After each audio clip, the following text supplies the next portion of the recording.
പ്രിയമുള്ള +1 വിദ്യാർത്ഥികളെ,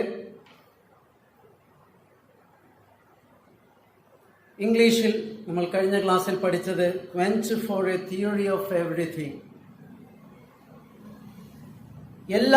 എല്ലാത്തിൻ്റെയും സൈദ്ധാന്തികം അല്ലെങ്കിൽ സിദ്ധാന്തം അറിയുവാൻ വേണ്ടിയുള്ള ഒരു വെമ്പൽ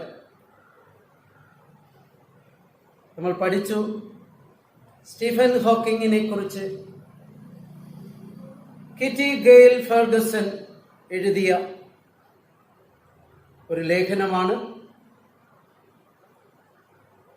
2 വിഷയങ്ങളിൽ പാണ്ഡിത്യമുള്ള, അതായത് ഫിസിക്സും മാത്തമാറ്റിക്സും, ഈ 2 വിഷയങ്ങളിൽ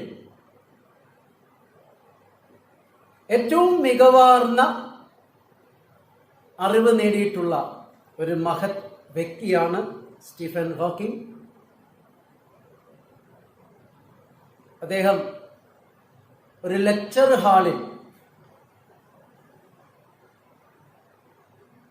ഉദിച്ച ഒരു ചോദ്യത്തിന് മറുപടിയുമായിട്ടാണ് ഈ പാഠം തുടങ്ങുന്നത്.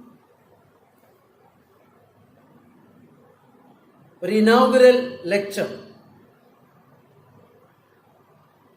അദ്ദേഹത്തെ അറിയപ്പെടുന്നത് Lucasian professor of mathematics and physics. ആ ഉദ്ഘാടന വേളയിൽ വന്നിരുന്ന വിഷയം ഇതായിരുന്നു: is the end in sight for theoretical physics? ഭൗതിക സിദ്ധാന്തത്തിന്റെ അന്ത്യം കണ്ണുകൊണ്ട് കാണാവുന്നതാണ്. അതായത് ഭൗതികമായിട്ട് ഈ കാണപ്പെടുന്ന പ്രപഞ്ചത്തിൻ്റെ അവസാന ഭാഗം നമുക്ക് കാണാൻ കഴിയും.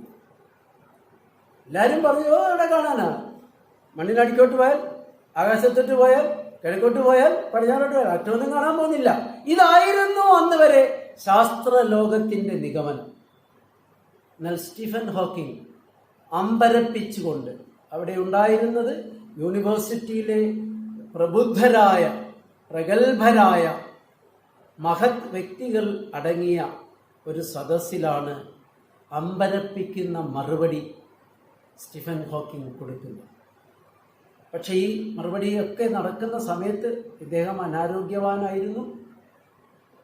ഒരു വീൽ ചെയറിൽ ഇദ്ദേഹത്തെ ഒരുപാട് സ്പ്രിങ്ങുകൾ കൊടുത്ത് തലപൊക്കി വെച്ചിരിക്കുന്ന ഒരവസ്ഥയായിരുന്നു. ഇന്ന് നമ്മൾ തലേണയൊക്കെ വെച്ച് ആളുകളെ പൊക്കി ഇരുത്തുന്ന പോലെ ആ വീൽ ചെയറിൽ ഒരുപാട് സ്പ്രിങ്ങുകൾ ഘടിപ്പിച്ച് അത് ശരീരം ഉയർത്തി ഇരിക്കുന്ന ഒരു സാഹചര്യമായിരുന്നു. ഇപ്പം നമ്മൾ പഠിച്ചിരിക്കുന്നത് 19ാമത്തെ പേജിൽ 4 പാരഗ്രാഫ് പഠിച്ചു. ഇനി നമ്മൾ പഠിക്കാൻ പോകുന്നത് അതിലെ താഴേന്ന് മുകളിലോട്ട് 3ാമത്തെ പാരഗ്രാഫ് മുതലാണ്. In 1959, at the age of 17, Hawking went to Oxford to study natural science and to specialize in physics. He joined University College, his father's college, and the oldest Oxford, founded in 1249 AD. 1249 രൂപം കൊണ്ട ഒരു ലോക യൂണിവേഴ്സിറ്റിയാണ് Oxford university. 1249. അപ്പം നമ്മൾ 2020 നമ്മൾ കഴിയുന്നത്. 1249 AD, അതായത് നമ്മുടെയൊക്കെ കാലത്തിന് 10-18 നൂറ്റാണ്ടിന് മുൻപ് നടന്ന സംഭവ കഥയാണ്. അല്ലെങ്കിൽ ആ കാലഘട്ടത്തിലാണ് ഓക്സ്ഫോർഡ് യൂണിവേഴ്സിറ്റി സ്ഥാപിതമായത്. അവിടെയാണ് സ്റ്റീഫൻ ഹോക്കിംഗ് അച്ഛൻ്റെ നിർബന്ധപ്രകാരം പഠിക്കാൻ പോയി നാച്ചുറൽ സയൻസ്. അതിൽ അദ്ദേഹം ഫിസിക്സ് മേജറായിട്ട് എടുക്കാനും ഉദ്ദേശിച്ചു. യഥാർത്ഥത്തിൽ നാച്ചുറൽ സയൻസിൽ ബയോളജി ആണ്, ഫിസിക്സ്, അതായത് ബോട്ടണി, സുവോളജിയാണ് വരുന്നത്. പക്ഷെ അദ്ദേഹം ഫിസിക്സ് കൂടി അഡീഷണൽ ആയിട്ട് എടുത്തു.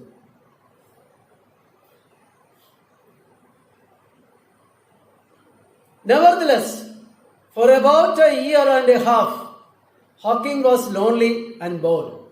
ആദ്യത്തെ ഒരു വർഷം വളരെ വിഷമം പിടിച്ച ഒരു ഘട്ടമായി. കാരണം തനിക്ക് ഇഷ്ടമില്ലാത്ത വിഷയങ്ങളിൽ, ഫിസിക്സ് ഒഴികെ ഇഷ്ടമല്ലാത്ത വിഷയങ്ങൾ പഠിക്കാൻ ആ കോളേജിൽ ചേർന്നു.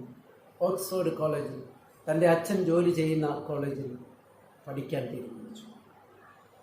ആദ്യത്തെ ഒരു വർഷത്തിൻ്റെ പകുതിയോളം, ഏകദേശം 1.5 വർഷത്തോളം ഭയങ്കര ഏകാന്തതയായിരുന്നു. He was not inspired to relieve his boredom by exerting himself academically. പഠനത്തോടൊന്നും വലിയ താല്പര്യവുമില്ല. But halfway through his second year, he began enjoying Oxford. 2ാം കൊല്ലത്തിന്റെ പകുതി കഴിഞ്ഞപ്പോഴേക്കും കുറച്ച് താല്പര്യം തോന്നി തുടങ്ങി. He became popular and well accepted among his peers. Peers means age group.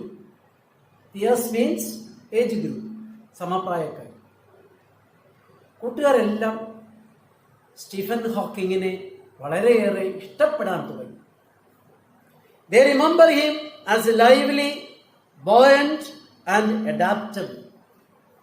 Buoyant ആരോഗ്യപരമായ, adaptable ഏതുമായിട്ടും പൊരുത്തപ്പെടാൻ കഴിയും. ലൈവ്ലി സജീവം, 3 ക്വാളിറ്റീസ് കൂട്ടുകാർ കണ്ടു. Lively, buoyant, adaptable. 3 ക്വാളിറ്റീസ് ഏതൊക്കെയാണ്? ലൈവ്ലി ഊർജ്ജസ്വലതയും, ബോയന്റ് ആരോഗ്യപരമായി, അടുത്തതായിട്ട് അഡ്ജസ്റ്റബിൾ, ആരുമായിട്ടും ഏതുമായിട്ടും പൊരുത്തപ്പെടാൻ ഉള്ള മാനസികാവസ്ഥ. He wore his hair long, was famous for his wit, liked classical music and science fiction, and took part in sports. പഠിച്ചിരുന്ന സമയത്ത്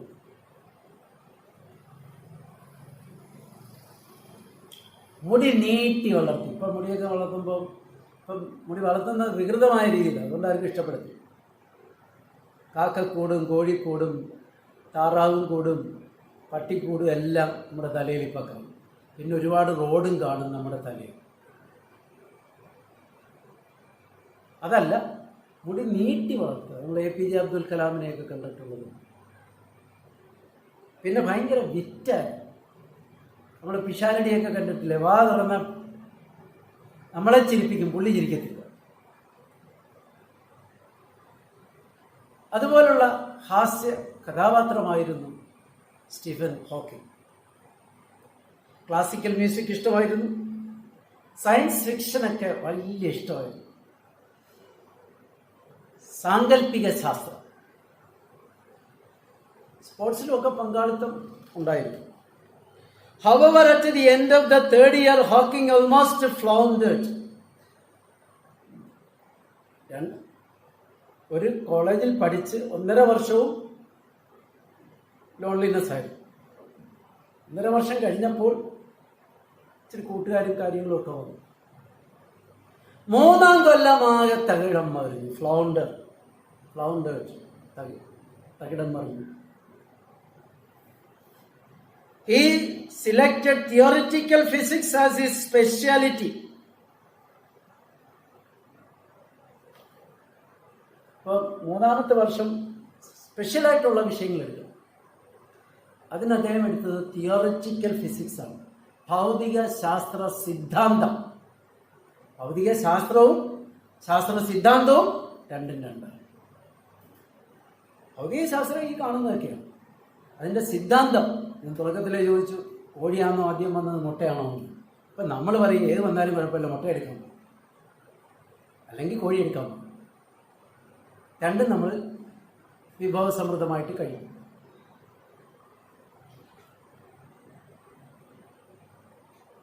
He selected theoretical physics as his speciality. He had then applied to do a PhD at Cambridge and was accepted on a condition that he got a first from Oxford. Hawking was confident that he could get through successfully. But as the examination day approached, his confidence failed. Hawking ended up disastrously on the borderline between a first and a second. A third year, അദ്ദേഹം സ്പെഷ്യലായിട്ട് എടുത്തത് theoretical ഫിസിക്സാണ്. ഇത് കഴിഞ്ഞിട്ട് അദ്ദേഹത്തിന് PhDക്ക് പോകണമെന്നുണ്ടായിരുന്നു. PhD doctorate in philosophy എന്നാണ്. അതായത് ഏതെങ്കിലും ഒരു വിഷയത്തിൽ ഏറ്റവും ഉന്നതമായ പാണ്ഡിത്യം നൽകുന്നതാണ് ഡോക്ടറേറ്റ്, PhD. അപ്പം നമുക്കറിയാം, പലരും പല മന്ത്രിമാരും ഡോക്ടറാണെന്ന പേരിലാണ് അറിയപ്പെടുന്നത്. ഡോക്ടർ KJ യേശുദാസ് എന്ന് പറയുമ്പോൾ ഇവർക്കൊക്കെ അവരുടെ ആ മേഖലയിൽ ഏറ്റവും ഉയർന്ന പദവി നൽകി അലങ്കരിക്കുന്നു. ചിലരെ വിഷയങ്ങളിൽ PhD എടുക്കും. അതായത് ഡോക്ടറേറ്റ് ഇൻ ഫിലോസഫി എന്ന് പറയുന്നത് ഈ ബ്രാഞ്ച് ഓഫ് സയൻസ് എല്ലാം വരും. അപ്പോൾ ഇദ്ദേഹത്തിന് PhD എടുക്കണമെന്നുണ്ട്. അതിന് കേംബ്രിഡ്ജ് യൂണിവേഴ്സിറ്റിയിൽ നിന്നാണ് അദ്ദേഹം അത് എടുക്കാൻ ഉദ്ദേശിച്ചത്. പക്ഷെ അവിടെ ഒരു നിബന്ധന വെച്ചു. ഓക്സ്ഫോർഡിൽ പഠിച്ചുകൊണ്ടിരിക്കുന്നതിൽ ഫസ്റ്റ് പ്ലേസ് ആണെങ്കിൽ കേംബ്രിഡ്ജിൽ PhDക്ക് ചാൻസ് കൊടുക്കും. അപ്പം നിങ്ങളൊക്കെ 10ാം ക്ലാസ് കഴിഞ്ഞപ്പോൾ നിങ്ങൾക്കൊക്കെ മൊബൈൽ വാങ്ങിച്ചു തന്നു, അല്ലെങ്കിൽ ബുള്ളറ്റ് വാങ്ങിച്ചു തന്നു, ഫുൾ A+ വാങ്ങിച്ചതിൻ്റെ പേര്. ഇവിടെ യൂണിവേഴ്സിറ്റി വെച്ച ഒരു നിബന്ധന ഇതാണ്: PhDക്ക് അഡ്മിഷൻ കൊടുക്കണമെങ്കിൽ ഇപ്പോൾ പഠിച്ചുകൊണ്ടിരിക്കുന്നിടത്ത് ഫസ്റ്റ് റാങ്കുകാരനായിരിക്കും.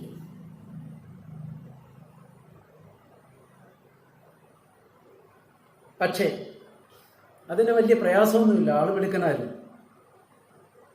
ഹോക്കിംഗ് വാസ് കോൺഫിഡന്റ്, ആത്മവിശ്വാസം ഉണ്ടായിരുന്നു.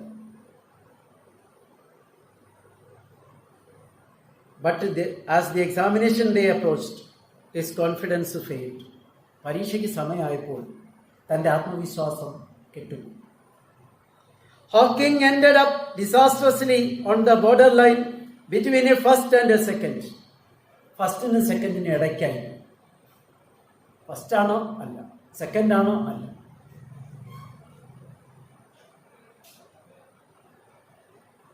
Faced with a borderline result, the examiners summoned Hawking for an interview and questioned him about his plans.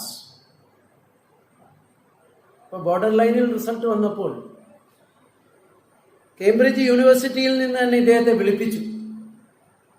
വിളിപ്പിച്ചിട്ട് ഒരു ഇന്റർവ്യൂ നടത്താൻ തീരുമാനിച്ചു. എന്താണ് പ്ലാൻ എന്നൊക്കെ അറിയാം. In spite of the tenseness of the situation, Hawking managed to come up with the kind of remark for which he was famous among his friends. If I get a first, I shall go to Cambridge. If I receive a second, I will remain at Oxford. So I expect that you will give me a first. He got his first and he went to Cambridge. Cambridge university അല്ല, Oxford university തന്നെ ഇദ്ദേഹത്തിന് interview നടത്തി. എന്താണ് നിന്റെ ഭാവി? ഇപ്പോൾ ഫസ്റ്റിനും സെക്കൻഡിനും ഇടയ്ക്ക് ആണല്ലോ നിൽക്കുന്നത്. അതുകൊണ്ട് ഓക്സ്ഫോർഡ് യൂണിവേഴ്സിറ്റി തന്നെ വിളിച്ച്, എന്താണ് ഇനി നിന്റെ ഭാവി? അവർ പറഞ്ഞിരിക്കുന്നത് നിനക്ക് ഫസ്റ്റ് കിട്ടിയാലല്ലേ അവരെടുക്കത്തുള്ളൂ. ഇപ്പം ഇന്റർവ്യൂവിൽ എല്ലാം തരണം ചെയ്യാൻ ധൈര്യപൂർവ്വം അദ്ദേഹം സജ്ജമായി. അവരോട് പറഞ്ഞു, if I get a first I shall go to Cambridge. എനിക്ക് ഫസ്റ്റ് കിട്ടിയാൽ ഞാൻ കേംബ്രിഡ്ജിലേക്ക് പോകും, ഇതാണ് എൻ്റെ തീരുമാനം. If I receive a second I will remain at Oxford. രണ്ടാം സ്ഥാനമാണ് എനിക്ക് കിട്ടുന്നതെങ്കിൽ ഞാൻ ഓക്സ്ഫോർഡിൽ തന്നെ തുടർന്നും പഠിക്കും. So I expect that you will give me a first. അതുകൊണ്ട് നിങ്ങൾ എനിക്ക് ഫസ്റ്റ് തരുമെന്ന് ഞാൻ പ്രതീക്ഷിക്കുന്നു. അവർ ഫസ്റ്റ് തന്നെ കൊടുത്തു. His first year at Cambridge was worse than that of at Oxford. അങ്ങനെ കേംബ്രിഡ്ജിൽ പഠിക്കാൻ PhDക്ക് പഠിക്കാൻ. പക്ഷേ ഓക്സ്ഫോർഡിൽ തനിക്ക് ആദ്യമുണ്ടായ അനുഭവത്തേക്കാൾ ദയനീയമായിരുന്നു കേംബ്രിഡ്ജിൽ തൻ്റെ അനുഭവം. His slipshod mathematical background caught up with him and he found general relativity extremely tough. ഇപ്പം മാത്സ് കുറച്ച് നാളുകൊണ്ട് അദ്ദേഹം ഒഴിവാക്കി നിർത്തിയിരിക്കുകയായിരുന്നു. അപ്പം റിലേറ്റിവിറ്റി, നിങ്ങൾ +2 പഠിക്കുമ്പോൾ റിലേഷനെ കുറിച്ച് മാത്സിൽ പഠിക്കും. എത്ര തരം റിലേഷൻ ഉണ്ടെന്നൊക്കെ നിങ്ങൾ പഠിക്കും. അപ്പം അതിലൊരു ടച്ച് വിട്ട് നിൽക്കുകയായിരുന്നു relativity. Another far more disastrous problem arose then. During this third year at Oxford, Hawking started getting clumsy. ഓക്സ്ഫോർഡിൽ പഠിച്ചുകൊണ്ടിരിക്കുമ്പോൾ തന്നെ 3ാമത്തെ വർഷം അദ്ദേഹത്തിൻ്റെ ശാരീരികമായ വളർച്ച അങ്ങ് മുരടി. He had fallen once or twice for no apparent reason. ഓക്സ്ഫോർഡിൽ പഠിച്ചുകൊണ്ടിരിക്കുമ്പോൾ തന്നെ 1-2 തവണ മറിഞ്ഞു വീണു, ബോധം കെട്ടൊക്കെ വീണു. എന്താണ് ബോധക്കെട്ടിൻ്റെ കാര്യമെന്ന് അറിയത്തില്ലായിരുന്നു.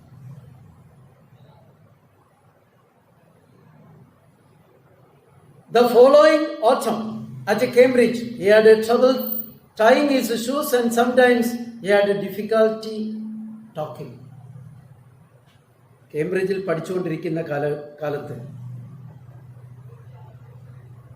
അദ്ദേഹത്തിന് കുനിഞ്ഞ് തൻ്റെ ഷൂവിൻ്റെ വള്ളി കെട്ടാൻ പോലും പറ്റാത്ത അവസ്ഥ. നമ്മളൊക്കെ ആണെങ്കിൽ ഇതുപോലെ എന്തെങ്കിലും വന്നാൽ വീട്ടിൽ കിടക്കാനേ നോക്കും. ഇവിടെ അദ്ദേഹം തൻ്റെ ഷൂ ഒന്ന് കുനിഞ്ഞ് കെട്ടാൻ പോലും, ആ വള്ളി കെട്ടാൻ പോലും തനിക്ക് പറ്റാത്ത തരത്തിൽ അസുഖം ബാധിച്ചു. Shortly after his 21st birthday in 1963, 1963 അദ്ദേഹത്തിൻ്റെ 21ാം പിറന്നാളായിരുന്നു. Hawking contracted a rare disease, amyotrophic lateral sclerosis. അദ്ദേഹത്തെ പിടിപെട്ട രോഗത്തിൻ്റെ പേര് ആമിയോട്രോഫിക് ലാറ്ററൽ സ്ക്ലെറോസിസ്, നട്ടെല്ലുമായിട്ട് ബന്ധപ്പെട്ട രോഗമാണ്. ആമിയോട്രോഫിക് ലാറ്ററൽ സ്ക്ലെറോസിസ്, ഈ രോഗമാണ് അദ്ദേഹത്തെ പിടിപെട്ടത്. For which there was no known cure. അപ്പം നമുക്കറിയാം, കോവിഡിനെതിരെ പ്രതിരോധം ഇതുവരെ കണ്ടുപിടിച്ചിട്ടില്ല. പല പല മരുന്നുകൾ കൊടുത്ത് ഒന്ന് അതിജീവിക്കുന്നു എന്നുള്ളതല്ലാതെ കൃത്യമായ മരുന്നില്ല. അതുപോലെ ആമിയോട്രോഫിക് ലാറ്ററൽ സ്ക്ലെറോസിസ്, വാക്കൊന്നും പറയാൻ പാടാണ്. ആമിയോട്രോഫിക് ലാറ്ററൽ സ്ക്ലെറോസിസ്, ഈ രോഗം, നട്ടെല്ലുമായിട്ട് ബന്ധപ്പെട്ട രോഗത്തിന് മരുന്നില്ല. It caused a gradual disintegration of the nerve cells in the spinal cord and the brain. തലച്ചോറിനെയും നട്ടെല്ലിനെയും ബാധിക്കുന്നതായിരുന്നു. At first he went into a deep depression. He did not know what he ought to do or what his future would be like. തൻ്റെ ഭാവി എന്താണെന്ന് പോലും അറിയാൻ പറ്റാത്ത ഒരവസ്ഥ.